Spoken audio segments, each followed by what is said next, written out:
ज्यादा प्रपंचों में और ज्यादा नियमों में नहीं रहना चाहिए। अति सर्वत्र वर्जयेत, हर चीज की अति बुरी होती है। मध्यस्थ रखो उसमें। कई लोग आते हैं मुझसे मिलने, बुरा नहीं मानिएगा, उनके हाथ में बहुत सारी अंगूठी और बहुत सारे कड़ूले वड़ूले में देख लेता हूं ना, मुझे लगती है, मैंने कि भाई ये तो बहुत प्रपंची व्यक्ति है। क्यों? ज्योतिषी ने कह दिया पुखराज पहनो, इसमें ये पहन लो, इसमें वो पहन लो, इसमें ये पहन लो। कई लोग आते हैं उनकी उंगलियां ही नहीं दिखती, हाथ में अंगूठियां ही अंगूठियां होती हैं। इतना क्यों?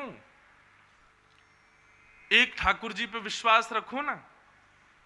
अन्योन्याश्रय बहुत बड़ी बात है। जिस पर आश्रित हो उस पर पूर्ण विश्वास रखो, एक के ही आश्रय में रहो।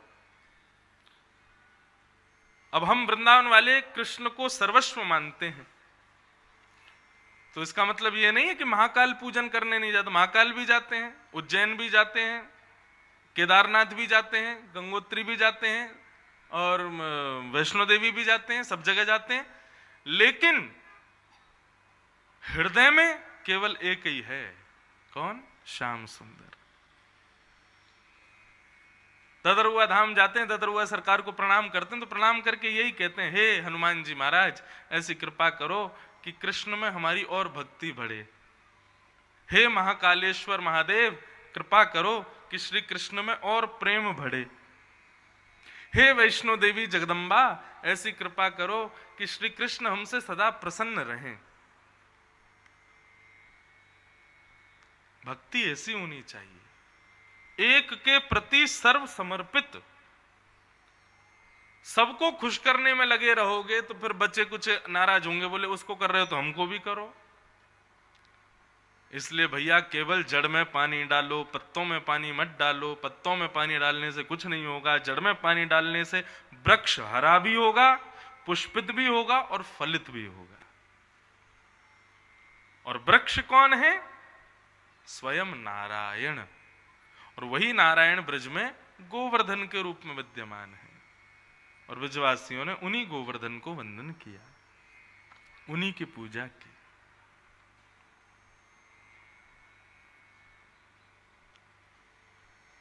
सब ब्रजवासियों को लेकर के ठाकुर जी गए, गोवर्धन पूजन करवाया, गोवर्धन को वंदन करवाया। सब ब्रजवासियों ने परिक्रमा लगाई, मानसी गंगा में स्नान किए, 56 भोग सजाए। और 56 भोग सजाने के बाद में सबने प्रार्थना की तो 4 भुजा वाले श्री गोवर्धन नाथ प्रकट हो गए। श्री गोवर्धन नाथ की जय। सब ब्रजवासी इतने खुश हो गए, बोले लाला, इंद्र की पूजा करते करते बुढ़े हो गए, लेकिन या इंद्र ने कभी दर्शन नहीं दियो। आज एक बार की पूजा में ही श्री गोवर्धन नाथ प्रसन्न हो गए, प्रकट हो गए, दर्शन दे रहे हैं। हम तो भैया धन्य है गए, हम तो सौभाग्यवंत है गए। सब ब्रजवासी अपने घर घर की सामग्री लेकर के जा रहे हैं, अपने हाथ से गिरिराज जी को पवा रहे हैं। 4 भुजा वाले श्री गोवर्धन नाथ सबके हाथ की प्रसादी पा रहे हैं। लाओ ब्रजवासियों भोग, लाओ ब्रजवासियों भोग कह कह करके सबको गोवर्धन नाथ पुकार रहे हैं। निज कर से सबने श्री गिरिराज जी का भोग लगाया, और भोग लगाने के पश्चात सब आनंद से नाच रहे हैं, गा रहे हैं, उत्सव मना रहे हैं। इतने में ही इंद्र आए, नारद जी आए, और नारद जी 56 भोग की कुछ सामग्री में से लेकर के और गए इंद्र के पास। इंद्र को जाके सामग्रियां खिलाने लगे। इंद्र से बोले लो मोहनथाल खाओ।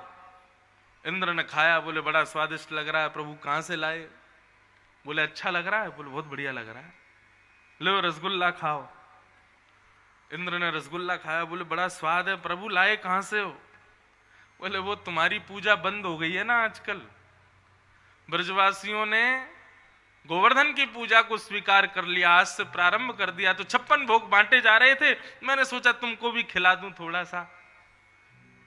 इंद्र बोला क्या बताया आपने? ब्रजवासियों ने मेरी सेवा बंद कर दी, मेरी पूजा बंद कर दी। बोले जी। बस उसी क्षण इंद्र ने सांवर्तक ऋतुओं को आज्ञा की कि जाकर के इतनी वर्षा करो कि पूरा ब्रजमंडल बह जाए। ये सांबर्तक मेघमाला केवल तब जाती है जब प्रलय करना होता है, इतना पानी गिरता है। सांबर्तक मेघमालाओं ने आकर के जैसे ही बरसना प्रारंभ किया, सब ब्रजवासी त्राहिमाम कह करके दौड़ने लगे। ठाकुर जी बोले, दौड़ क्यों रहे हो भा, इतनी जल्दी अविश्वास मत किया करो ठाकुर जी पर। बंधुओं, सब कुछ अच्छा रहे और उस अच्छाई में आप ठाकुर जी का भजन करो, वो आपकी भक्ति की पहचान नहीं है। भक्ति की पहचान होती है जब आपके विपरीत परिस्थिति आए तब भी आपका विश्वास ठाकुर जी के प्रति रहे। एक प्रकार से विपरीत परिस्थिति देकर के ठाकुर जी ये आकलन करते हैं कि इसका मेरे प्रति विश्वास है कि नहीं, अटूट विश्वास। सब बढ़िया चल रहा है, सब प्रसन्न है, सब आनंद में है, उसमें तो कोई भी भक्ति कर लेता है। लेकिन वास्तविक भक्ति तब पता चलती है जब आपकी विपरीत परिस्थिति आती है, आपके जीवन में कष्ट संकट आते हैं, उस स्थिति में आपका विश्वास कैसा है ठाकुर जी तब देखते हैं। क्योंकि हम मानवों की स्थिति ऐसी है, जैसे ही विपरीत परिस्थिति आती है हम सबसे पहले अविश्वास भगवान के ऊपर करते हैं। ऐसा नहीं, सदैव एक रस रहो ठाकुर जी के प्रति, विश्वास को कभी टूटने मत दो।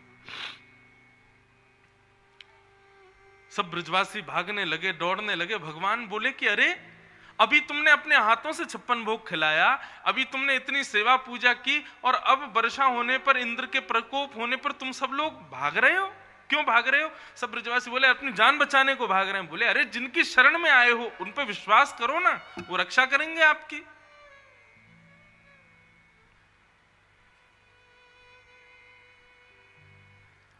ऐसी भक्ति मीराबाई की है, ऐसी भक्ति रैदास की है, ऐसी भक्ति कुम्मन दास की है, ऐसी भक्ति सूरदास की है।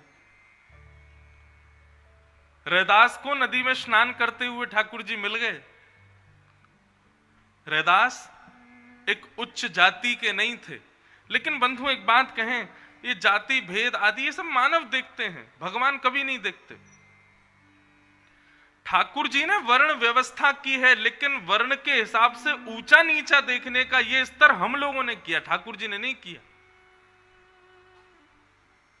ये तो वही बात हो गई, आजकल स्कूल अगर आप देखेंगे तो स्कूल में एक क्लास के 3 सेक्शन होते हैं, A section, B section, C section. हम जब स्कूल में पढ़ते थे तो हमारे स्कूल में पता है क्या था? ज्यादा पढ़ने वाले बच्चों को ए सेक्शन में रखते थे, मध्यस्थ बच्चों को बी सेक्शन में रखते थे, और बिल्कुल फिसड्डियों को सी सेक्शन में रखते थे। एक बार फिर बच्चों ने थोड़ी आवाज उठाई, बोले कि आप इस प्रकार भेदभाव क्यों कर रहे हो बच्चों में? तो फिर हमारे स्कूल के प्रिंसिपल ने सबकी बात मानी और फिर क्या किया, सबको सामान्य कर दिया। लेकिन उसके बाद भी बच्चों के मन में रहा कि अरे सी सेक्शन में है हम तो नीचे सेक्शन में कर दिया, जबकि ऐसा है नहीं, बच्चे ज्यादा थे इसलिए 3 सेक्शन कर दिए। ठीक उसी प्रकार अब सभी लोग वेद पाठी हो जाएंगे, सभी लोग तिलक लगाने वाले हो जाएंगे, सभी लोग चोटी रखने वाले होंगे, सभी लोग गृह प्रवेश कराने वाले हो जाएंगे, सभी लोग जो है शादी ब्याह कराने वाले हो जाएंगे, सभी कथा गाने वाले हो जाएंगे, तो फिर सुनेगा कौन? इसलिए ठाकुर जी ने अलग अलग सेक्शंस बना दिए। ये भाई ब्राह्मण हैं, इनका काम सुनाने का है, ये भाई क्षत्रिय हैं, इनका काम युद्ध का है, ये भाई वैश्य हैं, इनका काम सब सेवा पूजा और ये व्यापार करने का है। ठाकुर जी ने कितने अच्छे से संसार को चलाने के लिए व्यवस्थाएं की, लेकिन हम लोगों ने उसमें ऊंचा नीचा ये सब बना दिया। ठाकुर जी ने कभी नहीं बनाया। रैदास एक उच्च कुल में जन्मे नहीं थे, लेकिन ठाकुर जी के अनन्य भक्त थे। नदी में स्नान करते हुए ठाकुर जी मिल गए, ला करके कुटिया में रख लिया, ठाकुर जी की सेवा करने लगे रैदास। रैदास की ऐसी सेवा थी कि श्री रैदास जी के चरित्र में आता है कि सब लोग ध्यान से सुनिए, सब माताएं बहनें भाई लोग, बिल्कुल शांति का परिचय दो। रैदास इतनी अच्छी भक्ति करते थे ठाकुर जी की कि कभी रैदास जी का मन होता था कि पहले जब ठाकुर जी उनके पास नहीं थे तो जैसे उनका मन होता था जगन्नाथ भगवान की याद आ रही है, तुरंत बोरिया बिस्तर उठाते जगन्नाथपुरी चले जाते। फिर याद आ जाती वृंदावन की तो वृंदावन चले जाते, फिर याद आती अयोध्या की तो अयोध्या चले जाते। जहां का स्मरण उनको होता स्वच्छंद परिंदे की तरह इधर उधर घूमते रहते थे। लेकिन जब से ठाकुर जी घर में आ गए, अपनी कुटिया में अपने ठाकुर जी की सेवा करते, कहीं नहीं जाते। लेकिन मन इतना होता था कि मैं जगन्नाथपुरी जाऊं, मैं द्वारिका जाऊं, बद्रीनाथ जाऊं, वृंदावन जाऊं। लेकिन कैसे जाऊं? ठाकुर जी को लेके जाऊंगा तो रास्ते में कहां खिलाऊंगा, और नहीं लेके जाऊंगा तो फिर यहां अकेले कैसे रहेंगे। तो रैदास ने पता है क्या किया? अपनी कुटिया में ही चारों धाम सोच लिए। वो वाला कोना बद्रीनाथ, ये वाला कोना जगन्नाथ, ये वाला कोना अयोध्या, ये वाला कोना वृंदावन। और जैसे ही पूजा करते और मन होता ठाकुर जी आज जगन्नाथपुरी जाने का मन हो रहा है, सो ठाकुर जी की चौकी उठाते और एक कोने में धर देते। उसके ऊपर लिखा हुआ था उन्होंने जगन्नाथपुरी, और वहां ले जाके रख देते और बोलते अरे ठाकुर जी देखो क्या सुंदर समुद्र की लहर उठ रही है, क्या सुंदर ठाकुर जी की जगन्नाथ जी की ध्वजा उड़ रही है। नेत्र बंद करके सब विचार करने लगते थे। अरे जगन्नाथ जी का दर्शन हो गया, ठाकुर जी लो दाल भात खाओ। नेत्र बंद करके सारे भाव प्रकट कर देते जैसे जगन्नाथ जी के होते थे। फिर करते अच्छा ठाकुर जी बड़ी गर्मी हो गई जगन्नाथपुरी में, चलो अब बद्रीनाथ चल रहे हैं, थोड़ी ठंडी ब्यार का आनंद लेंगे। और ठाकुर जी की चौकी उठाते दूसरे कोने में धर देते, उसका नाम धर देते बद्रीनाथ। बोले आइए बद्रीनाथ आ गए, हिमालय की ठंडी हवा चल रही है, बर्फ गिर रही है और मंद सुगंध गंगा जी बह रही हैं। रैदास की भक्ति ऐसी थी, जेठ के घने महीने में भयंकर गर्मी की लू चल रही है और उस समय रैदास जी यदि मन में सोच लेते कि बद्रीनाथ ठाकुर जी जाएंगे, अपनी कुटिया में ही चौकी बदल देते थे, चलो ठाकुर जी बद्रीनाथ चल रहे हैं। और स्थिति होती थी भरे जेठ के महीने में रैदास जी के गांव में ठंडी ठंडी हवा चलने लगती थी, बर्फ जैसे गिरने लगती थी और गांव के लोगों को पता चल जाता, बोले आज जरूर रैदास अपने ठाकुर जी को बद्रीनाथ लेके गया होगा, इसीलिए हमारे गांव में ठंडी हो रही है। ऐसा भाव रैदास का। तीन बात हमेशा याद रखना, भगवत संबंध में विश्वास, संबंध और समर्पण। भक्ति यदि तीन चीज आपके अंदर नहीं है ना तो आप भक्त नहीं हो। सबसे पहला विश्वास, दूसरा ठाकुर जी से कोई संबंध और तीसरा समर्पण, पूर्ण समर्पण। ब्रजवासी सब दौड़ने लगे, अरे इंद्र नाराज है गयो, इंद्र नाराज है गयो। ठाकुर जी बोले अरे जिनकी शरण में आए उन पर विश्वास करो ना।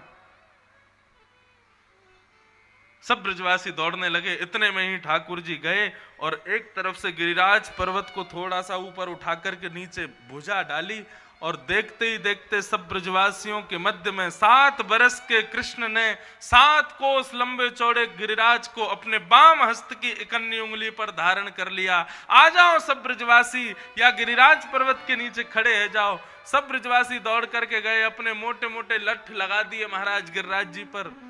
नख पर धार लियो गिरिराज नाम गिरधारी पायो है। ठाकुर जी ने अपने बाम हस्त की कन्नी उंगली पर श्री गिरिराज जी धारण कर लिए। बोल गिरवरधारी गोपाल की जय। ठाकुर जी ने गिरिराज जी धारण किए।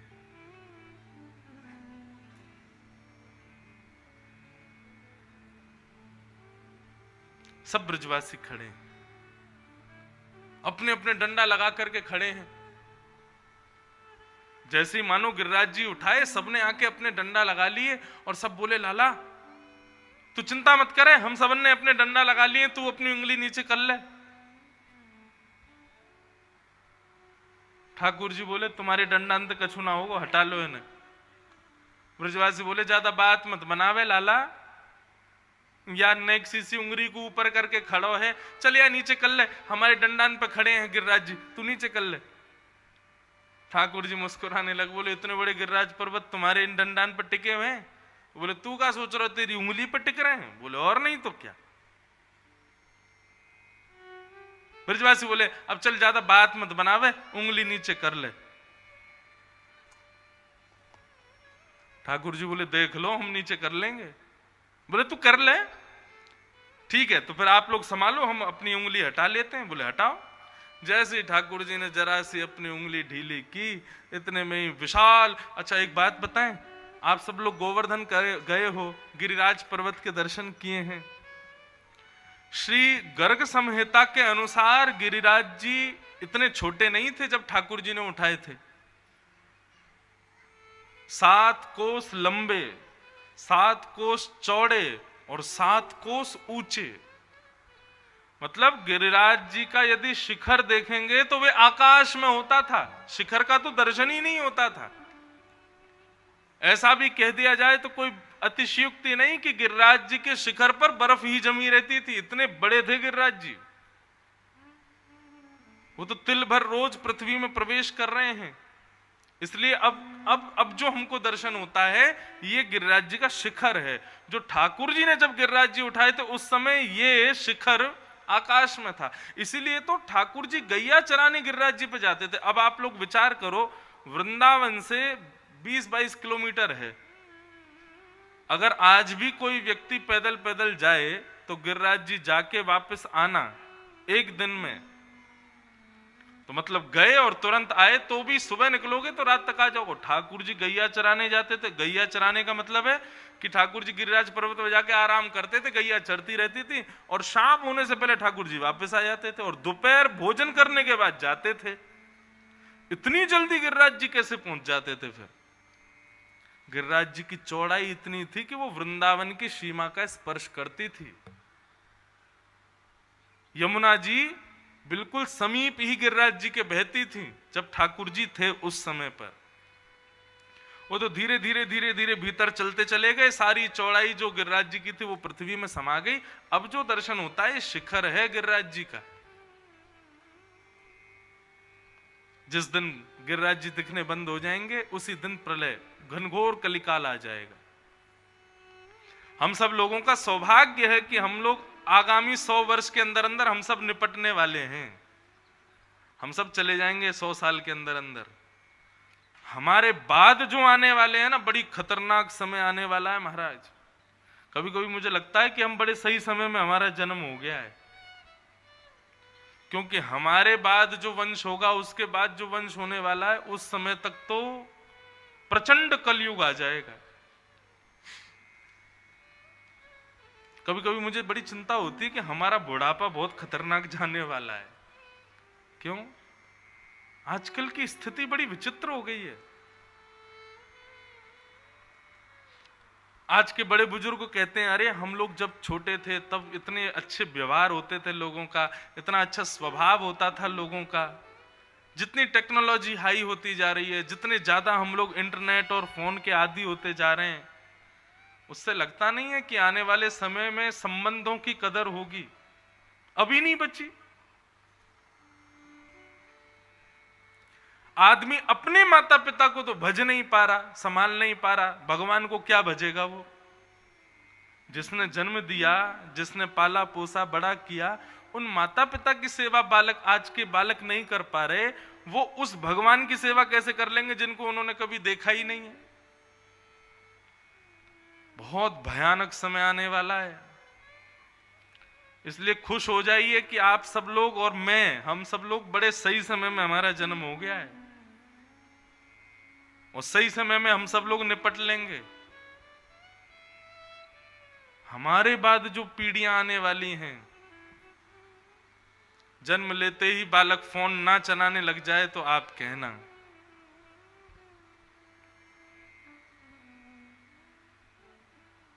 मैं तो स्पष्ट अपनी कथा में कहता हूं कि यही कलयुग है।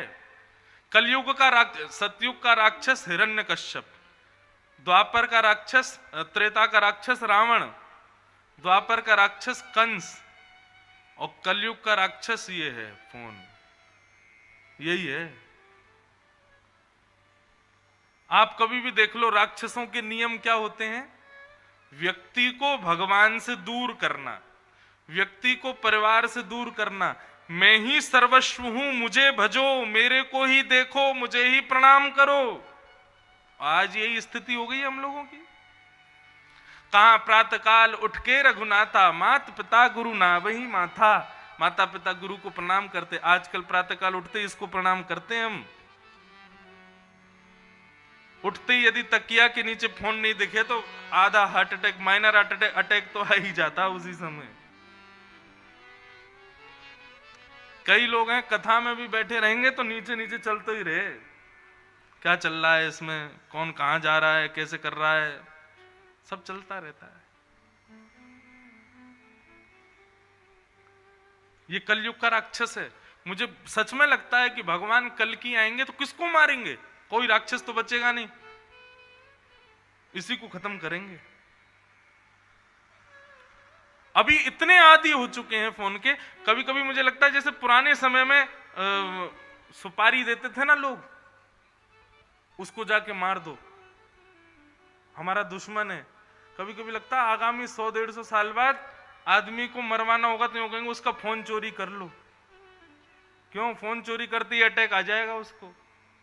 आधे से ज्यादा जीवन, आधे से ज्यादा अपने सीक्रेट्स, आधे से ज्यादा अपने कोड, आधे से ज्यादा बैंक के काम सब फोन में है। आज की डेट में जिसको नेट बैंकिंग नहीं आती उसको तो अपंग माना जाता है, बोले विकलांग है ये, क्यों? इसको नेट बैंकिंग नहीं आती। आगामी समय ऐसा होने वाला है कि जिनके हाथ पैर नहीं है उनको विकलांग नहीं कहा जाएगा, जिनको फोन चलाना नहीं आता वो विकलांग हैं। उनको स्पेशल सीट दिया जाए करेगी ट्रेन में, क्यों? ये विकलांग है, इनसे फोन नहीं आता चलाना। इतने आदी हो गए हम लोग फोन के। भारत में तो अब धीरे धीरे कैश खत्म होता जा रहा है, लेकिन विदेशों में आप कभी दुर्भाग्य से जाओगे तो वहां के लोग तो कैश देख के उनको सिर दर्द हो जाता है, बोले इसको कैसे गिने। एक बार मैं लैपटॉप खरीद के लाया, अमेरिका की बात, तो $1400 का आया। तो मैंने सारे डॉलर इकट्ठे किए, 1 के 5 के 100 के, $1400। हमारे यहाँ $1400 तो बच्चा गिन जाए, ऐसे ऐसे गिन लेंगे।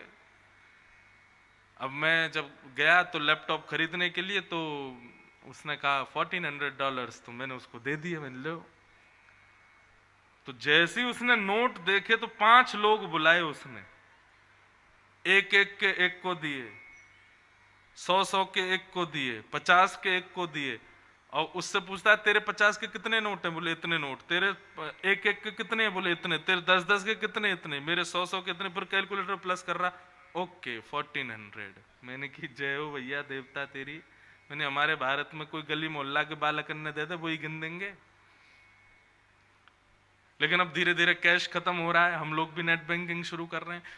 ठीक है, टेक्नोलॉजी हाई हो रही है, सब कुछ अच्छा जा रहा है, लेकिन आप लोग सोचो, हमारी मन बुद्धि सब कुछ एक वस्तु के अधीन होती जा रही है।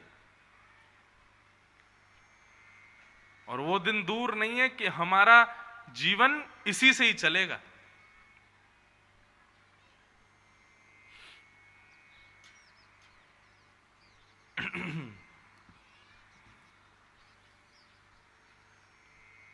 तो भगवान ने नख पर गिरिराज जी धारण किए। सब ब्रजवासी बोले लाला उंगली नीचे कर ले। ठाकुर जी बोले ठीक है, तो आप लोग संभालो, हम कर रहे हैं। जैसे ही उंगली नीचे करने लगे, इतने में ही विशाल गिरिराज पर्वत नीचे आने लगे। चट चट करके सबके डंडे टूटने लगे। सब ब्रजवासी बोले लाला संभाल संभाल संभाल। ठाकुर जी ने फिर से उंगली लगाई, गिरिराज जी संभल गए। अब सब ब्रजवासी बोले इतना बड़ा गिरिराज पर्वत, इतना विशाल गिरिराज पर्वत, हमारे मोटे मोटे डंडा टूट गए, यानी लाला ने अपनी पतरी सी उंगली पर उठाए लियो। अरे लाला, तो मैं इतनी शक्ति कहां से आई, तेने इतने बड़े गिरिराज जी कैसे उठाए? हमारे ब्रज में बड़ा प्रसिद्ध सब गाते हैं, कछु माखन को बल बढ़ो, कछु गोपन करी सहाय, श्री राधे जू की कृपा सो मैंने गिरिवर लियो उठाए। एक दिन मैंने कथा में बताया ही था, माखन को बल बढ़ो कछु गोपन करी सहाय। आप सब ग्वाल वालों की सहायता से मेरी उंगली में शक्ति आ गई, मैंने गिरिराज जी उठा लिए। लेकिन अंतिम भाव, श्री राधे जू की कृपा सो मैंने गिरिवर लियो उठाए। श्री राधा रानी की कृपा दृष्टि है गई मुंह पे, वहां से मैंने गिरिराज जी उठा लिए। अब ये राधा रानी की कृपा दृष्टि कैसे भाई? ये सब ठाकुर जी की अंतरंग लीला है, गोपनीय लीला है, प्रकट लीला नहीं है। श्री किशोरी जी सन्मुख खड़ी है और उनकी रूप माधुरी को देख करके ठाकुर जी में इतना बल आ गया हो, इतना बल आ गया हो कि गिरिराज जी ऐसे उठा लिए जैसे रुई को फोआ उठा ले, और नक पर धार लियो गिरिराज नाम गिरधार। हम ब्रजवासी तो यूं के लाला ने गिरिराज जी थोड़ी उठाए, वो तो किशोरी जी की सामर्थ्य भाई, किशोरी जी के रूप में इतना तेज हो कि वह तेज को देख करके ठाकुर जी को गिरिराज जी भी रुई के समान हल्के दिखाई पड़े और अपने नक पे उनने धारण कर लिए। वास्तविक गिरिवरधारी श्री राधा रानी है, श्री किशोरी जी हैं। ठाकुर जी तो केवल प्रदर्शन मात्र कर रहे हैं, उंगली पर उठा रहे हैं। लेकिन बंधुओं, एक आध्यात्मिक पक्ष सुनिए, बहुत ध्यान से सुनिएगा। गोवर्धन, गौ किसको कहते हैं? हमारी शरीर की 10 इंद्रियों को गो कहा जाता है। 10 इंद्रियां कौन कौन सी? आंख, नाक, जीभ, कान, त्वचा, ये पंच ज्ञानेंद्रिय। हाथ, पैर, मुख, 2 गुप्तेंद्रिय, ये पंच कर्मेंद्रिय। इस प्रकार इस समूह को कहते हैं 10 इंद्रिय, और इसी 10 इंद्रिय के समूह को कहते हैं गो। और इन 10 इंद्रियों का कृष्ण भक्ति में जो वर्धन करता है उसका नाम है गोवर्धन। आप लोग गिरिराज जी जाते हो परिक्रमा लगाने के लिए, किस भाव से जाते हो? हमारे खेत में बढ़िया फसल है जाए, या बेटा को बढ़िया ब्याह है जाए, या किसी भी कामना से जाते हो। वास्तव में आप अन्य अन्य किसी भी कामना से यदि गिरिराज जी जा रहे हो तो व्यर्थ जा रहे हो। गिरिराज जी जाने का मूल उद्देश्य क्या है? मूल उद्देश्य यह है कि हे गिरिराज बाबा, मोकू आपके दर्शन करवे में तो बड़ा सुख मिले, लेकिन मोकू आपकी कथा सुनने में आनंद ना आवे, तो हे गिरिराज जी ऐसी कृपा करो, मैं परिक्रमा लगा रहा हूं, मेरे इन कानन की आपकी भक्ति सुनवे की इच्छा प्रकट है जाए, या इच्छा से मैं आपकी परिक्रमा लगा रहा हूं। मतलब हमारे यहां रसिकाचार्य कहते हैं, जिस इंद्रिय से आप ठाकुर जी को नहीं भज पाते हो, उस इंद्रिय को केंद्र में लेकर के यदि परिक्रमा लगाई जाए, परिक्रमा पूर्ण होते होते उसी इंद्रिय से आप कृष्ण के प्रति और भक्ति में समर्पित हो जाओगे। नहीं आई बात समझ में? अब कई लोग हैं, उनको प्रसाद पाने में बहुत सुख मिलता है, बाकी कथा सुनने में उनको कोई आनंद नहीं आता, दर्शन करने में उनको कोई आनंद नहीं आता, परिक्रमा लगाने में उनको कोई आनंद नहीं आता। लेकिन कहीं पता चल जाए कि प्रसाद बट रहा है ठाकुर जी का, सोई भागेंगे हाथ आगे करके, बोले नहीं ठाकुर जी को प्रसाद पानो है, ठाकुर जी को प्रसाद चाहिए। तो प्रसाद में तो सुख है, लेकिन कथा में नहीं है, दर्शन में नहीं है। तो ऐसे लोगों को गिरिराज जी की परिक्रमा करनी चाहिए कि हे गिरिराज बाबा, हमारे आंखन को इतना प्रेम प्रदान करो कि इनसे दर्शन में भी सुख मिले, हमारे कानन को इतनी शक्ति प्रदान करो कि कहीं कथा हो तो इनकी सुनवे की इच्छा होवे। वे गोवर्धन हैं, इंद्रियों का वर्धन करते हैं कृष्ण भक्ति में। एक बात स्पष्ट कर दें, आप ठाकुर जी की यदि कोई एक इंद्रिय से भक्ति करते हो और अन्य इंद्रियों से नहीं करते, तो जिस इंद्रिय से भक्ति नहीं करते हैं उसी इंद्रिय से पाप करने लग जाओगे। यह स्पष्ट है।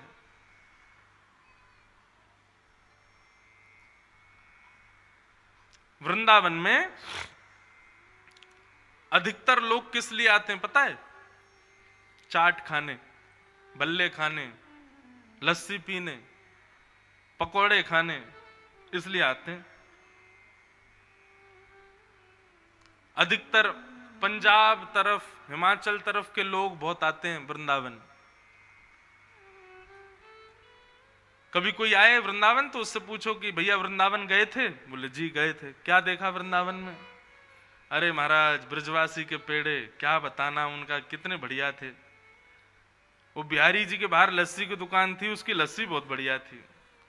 महाराज जी बिहारी जी से आगे जाओगे ना राधा वल्लभ जी की तरफ, वहां पर नुक्कड़ पे एक भल्ला वाला है, वो बहुत बढ़िया बनाता है। मैंने कि राधा वल्लभ जी, बिहारी जी, सबकी गली में कौन लस्सी वाला, नुक्कड़ पे भल्ले वाला, ये पता है आपको? ये नहीं पता कि वृंदावन में मंदिर में कौन बैठे हैं भीतर? ये तो वही बात हो गई कि आप किसी से मिलने के लिए गए थे, लेकिन उसके द्वारपाल से ही मिलके लौट आए। उसके सिक्योरिटी गार्ड ने अंदर तुमको जाने ही नहीं दिया। वृंदावन के सिक्योरिटी गार्ड हैं, वहां की लस्सी, वहां के भल्ले, वहां के पेड़े, ये सब वृंदावन के सिक्योरिटी गार्ड हैं। लोगों को अपने तक ही सीमित रखते हैं, उससे अंदर जाने ही नहीं देते।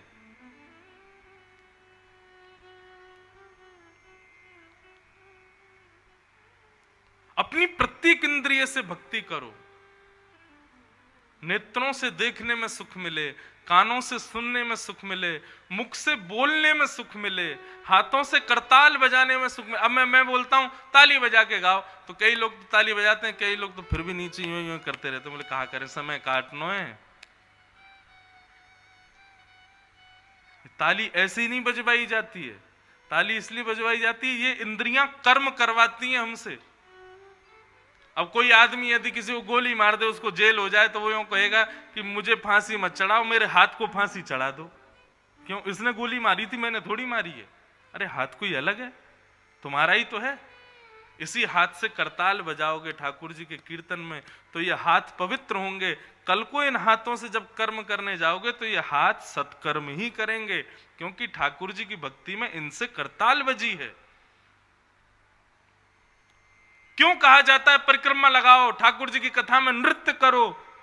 पैरों से नृत्य करोगे, परिक्रमा लगाओगे, तो ये पैर कभी असद मार्ग पर लेकर के नहीं जाएंगे, भक्त बन जाएंगे ये पैर भी। अरे बड़ी सूक्ष्म बात है, कहां तक इसको समझाऊं मैं। प्रत्येक इंद्रिय से भजन करो ठाकुर जी का, और जिस इंद्रिय से भजन नहीं होता है उसी इंद्रिय के लिए गोवर्धन जाओ। हे गिरिराज जी, हमारी इस इंद्रिय को भगवत भक्ति में श्रेष्ठ करो। परिक्रमा लगा के, जैसी परिक्रमा पूर्ण होने वाली होगी ना, तब तक आप अनुभव करोगे आप उसी इंद्रिय से ठाकुर जी को भजने लगोगे। ऐसे हैं श्री गोवर्धन, इसलिए उनका नाम है गो, यानी इंद्रियां। उसका कृष्ण भक्ति में जो वर्धन करे वो गोवर्धन।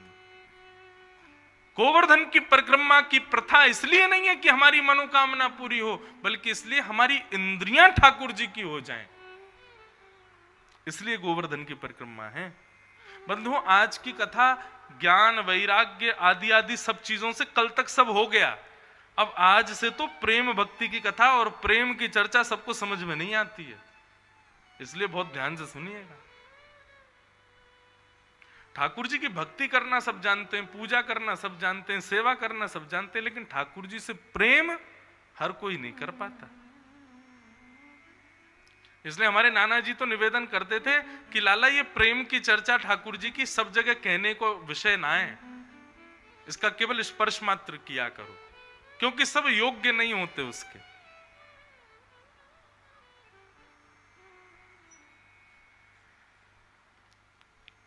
प्रत्येक इंद्रिय ठाकुर जी की हो जाए, उसके लिए गिरिराज जी की शरण में जाओ।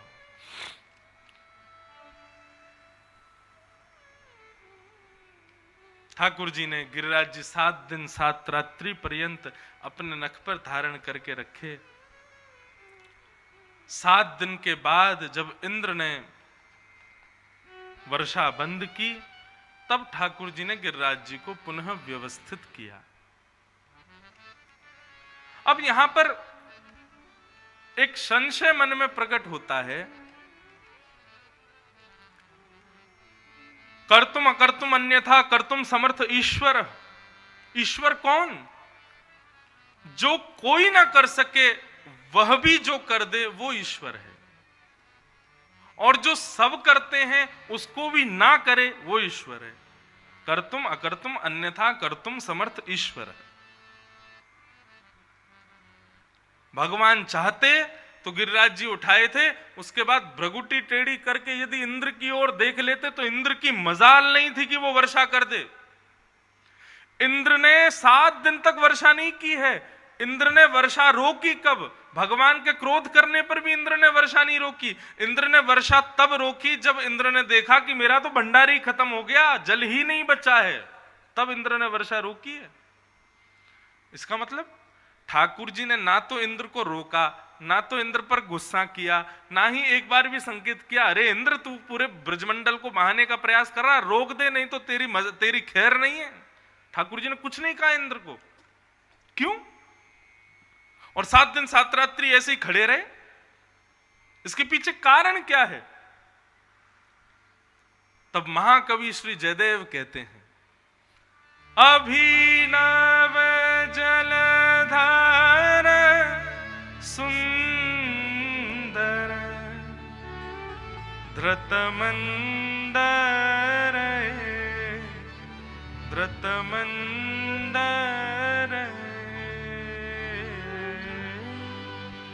श्रीमुख चंद्र चकोर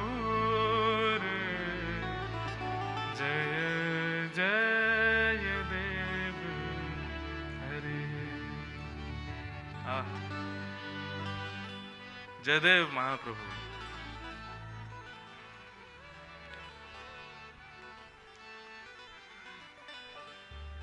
कई बार ऐसा होता है, कहीं कहीं स्थान पर हम जाते हैं, वहां का माहौल इतना अच्छा होता है कि उस माहौल की वजह से मन करता है कि हमारा जो जाने का समय है वो थोड़ा और बढ़ जाए। चाहे आप किसी के विवाह में गए हो, किसी के घर गए हो, किसी व्यक्ति से मिलने गए हो, किसी स्थान पर गए हो, तो वहां पर कई बार ऐसा मन करता है अरे शाम क्यों हो रही है, अरे इतनी जल्दी समय क्यों जा रहा है, हमको थोड़ी देर और बैठना है, यहां से जाने का समय ही नहीं आवे, अरे भाई ट्रेन का समय क्यों हो रहा है, लेट क्यों नहीं हो रही है, फ्लाइट का समय क्यों हो रहा है, लेट क्यों नहीं हो, ऐसा होता है कई बार। तो ठीक वैसे ही जब ठाकुर जी ने गिरिराज पर्वत धारण किए तो सामने श्री राधा रानी आकर के खड़ी हो गई, और जैसे ही राधा रानी आके खड़ी भई, उनके सुकोमल मुखमंडल को देख करके ठाकुर जी इतने आनंदित हो गए कि खड़े ही रहे। मन में ये भाव भी नहीं आया कि मैं इंद्र को कह दूं कि भैया तू वर्षा बंद कर दे, ताकि वर्षा बंद है जाएगी तो मैं गिरिराज जी नीचे धरूं, हाथ में कष्ट है। रहो बोले नहीं, ये वर्षा चलती रहे, अनवरत में ऐसे ही खड़ा रहूं। क्यों? क्योंकि सामने श्री राधा रानी खड़ी हैं, इनको देखने का, इनके दर्शन का अवसर मिल रहा है, ये अवसर कहीं चला नहीं जाए। इस दिन 7 दिन 7 रात्रि पर्यंत ठाकुर जी गिरिराज जी धारण करके रखे। जयदेव महाप्रभु कहते हैं, राधा मुख चंद्र चकोर जय जय देव हरे। श्री किशोरी जी को देखने में इतने उत्सुक हो गए ठाकुर जी, बल्कि और कह रहे हैं इंद्र से, बोले जितनो तेरो भंडार है सब कर तो ही रहे, 7 दिन तक 7 रात्रि तक, अरे 7 वर्ष तक भी यदि किशोरी जी सामने खड़ी हैं तो मैं ऐसे ही खड़ा रहूंगा ताकि इनको दर्शन कर सकूं। अपलक नेत्रों से श्री किशोरी जी को देखने के इच्छुक हैं, इसलिए ठाकुर जी ऐसे खड़े।